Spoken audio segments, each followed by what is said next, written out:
A rolling suicide.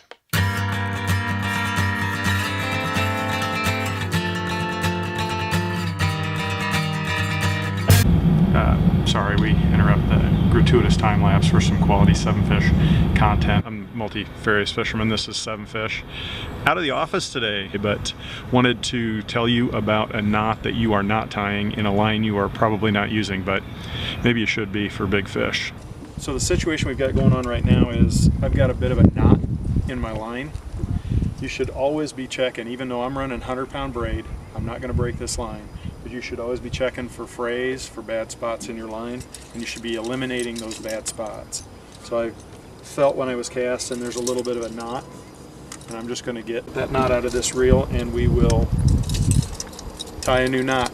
The knot I use when I'm fishing muskies with this big braid is called a 4-wrap nail knot. Not a lot of guys tie it. It's an extremely strong knot. We did some testing several years ago when I first was muskie fishing to figure out what the proper knot to tie would be, and what we settled on was that the 4-wrap nail in the old Dacron was really good, and it's really good in this braid as well. So what I'm going to do is just pull down to that section, we'll cut it out, and we'll tie a new knot. So you might notice I'm running white line. A lot of people ask me about the white line, and people are worried about fish seeing the line, but first of all, I'm fishing muskies and northerns. I'm talking about a fish that will eat a walleye off a chain stringer 3 foot behind the boat. They really don't care about seeing your line. That's not going to deter them. I think even in very clear water, I just don't think their mentality is such that it's a problem. If you do worry about it though, I'll tell you this.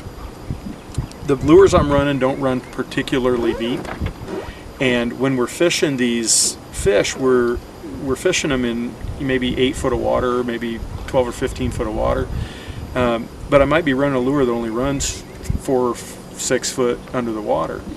And for a muskie or a pike to move vertically 4 foot to hit a bait, if they're 4 foot long fish, it's 1 time their body length. It's not a particularly big move, and they will move a pretty good distance vertically to hit a bait. Walleyes, a lot of times when you're fishing walleyes and you're fishing, you know, the fish are on the bottom and you're more than 18 inches off the bottom, the walleyes don't tend to move up to hit it, but muskies and pike, they tend to behave differently. They'll move to the top. I have buddies that catch fish fishing topwater baits over 30 foot of water. Those fish are suspended, but they're still moving a pretty good distance to hit them, as evidenced by the fact that when they hit them, they come ripping out of the water because they're moving. Anyway, if you run a bait that high in the water column, and those fish, muskies and northern pikes, eyes are pretty high on their head, they tend to sit above the center line of their body, and they tend to look up. They don't tend to feed effectively down. They tend to feed effectively up or ahead. So when my lure is running above them and they're looking up at it, what they're seeing is white line against the surface. The surface is where all light comes from for fish. The lightest thing in their world is the top, whether it's middle of the day, middle of the night. There's no light coming from below. It's all coming from above. So this white line shows up much better against the light, against a dark background. So when I'm watching it, I see it really well. Those fish are looking against the light background, and this actually is harder for them to see.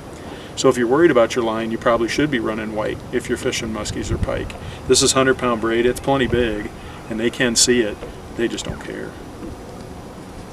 So we're going to tie this knot.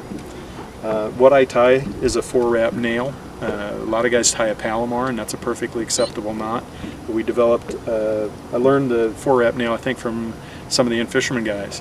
And it's been a great knot, and I'll show you how to tie it right now. Alright, so the knot I tie is called a 4-wrap nail knot. What I'm going to do is pass through, and I'm going to take a section of line, part of what I cut out, and I'm just going to make a loop. And I'm going to set that loop alongside my leader.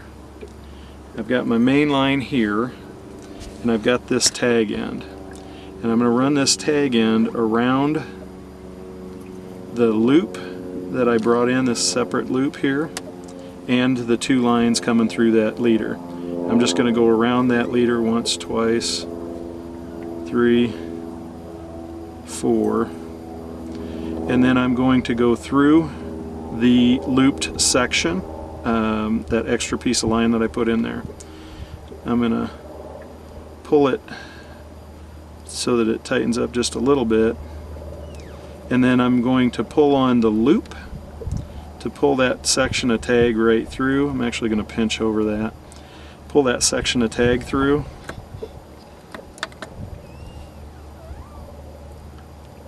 and that is the nail knot. That'll slide right down against the leader and make an extremely strong knot with a high break strength. Now, I've got a little tag here, and I'm going to cut that, but you're going to see I'm not going to cut it right at the knot. I'm actually going to leave about a 1/2 inch, maybe even 3/4. But that, the reason for doing that is this braid, because it doesn't stretch, can slip a little. And I'd always recommend, even with a Palomar knot, that when you're tying these, you don't cut that tag right on top of your knot, because if that does slide at all, it's just got a little bit of room to tighten before it slips out. That's the 4-rep nail knot. Now back to the time lapse.